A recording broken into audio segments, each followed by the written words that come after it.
Well, Coach, talk about last week though, your game. It's a 10-7 game. All of a sudden, you're right in it. And then things kind of slip away. But you had to feel good that for a little bit of time that you were right there, and that game could have turned around. Well, we started out well defensively. We didn't start out well offensively. We had 2 turnovers in our first 3 possessions, and but thankfully our defense was playing well to keep the game balanced up for a little while, and then down by 10, and then we broke off a good run on 4th and 1, made it 10-7.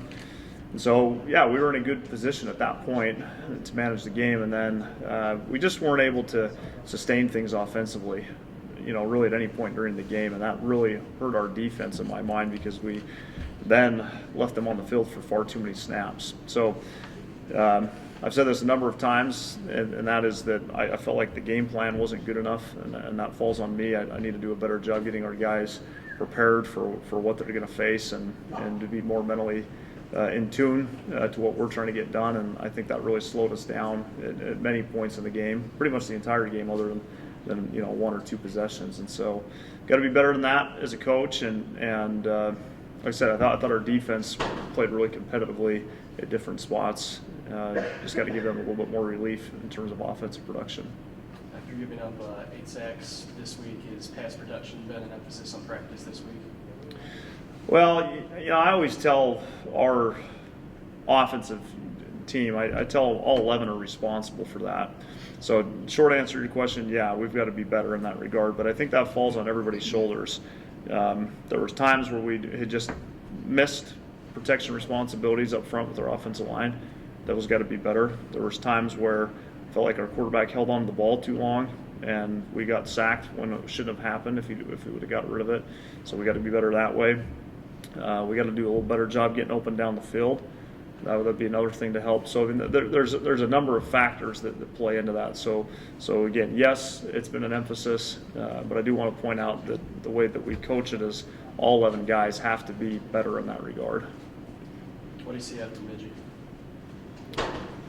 Well, I mean, a few things. I mean, number one, to start with their offense. I mean, they've been a really, really productive offense all year. They've been really efficient in what they've done. They play with a lot of confidence. They've got good skill. It starts with their quarterback. We're unsure if he's going to play. He was out last week, and we're not sure what's going to happen this week. But they have a solid number 2, and they've got good skill around them, and they've got an excellent offensive line. So that's in terms of offense, some of the things that stand out. And then defensively, they're big and physical. They've got big defensive linemen, big linebackers, and they're physical.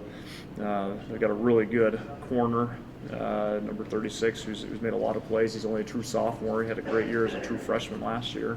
So they just have a good balanced team. I mentioned that young sophomore, but most of their kids that are playing are juniors and seniors, so they have a really mature, experienced team, and it's definitely showing up on film.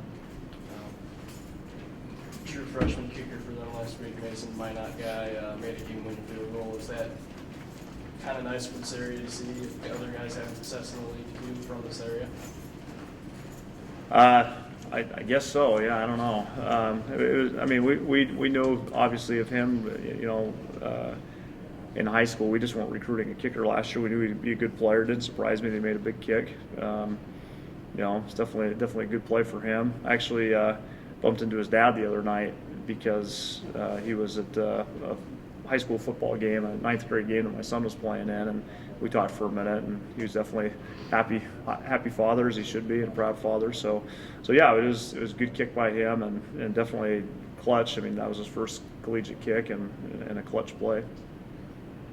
How much risk is going to be involved with your offensive or defensive game plans to be able to hang with Bemidji State? I mean, they're a really good team, and for you guys to be able to compete. What do you throw everything with the kitchen sink, I guess?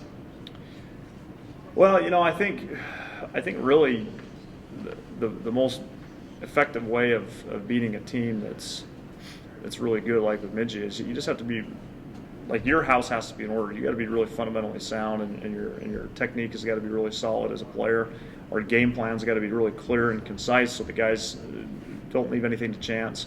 When you play a good team, they over the course of a game, they force you to make mistakes when you're uncertain on what to do. So we've got to be really clear with our players and our game plan, what needs to be done. And then when you're playing a really good team, you always need to get a few breaks somewhere. Maybe you get a great play in the kicking game, you force a turnover somewhere. You just have the effort or the focus that you need some of those things to happen, and your players need to create that. The longer the game stays close, obviously the better chance you have to win it at the end. And so we need to avoid some of the mishaps we've had over the past couple of weeks, where we've had some middle of the game turnovers or allowed some big plays at inopportune times. We just got to really prevent that so we can continue and get that game into the fourth quarter.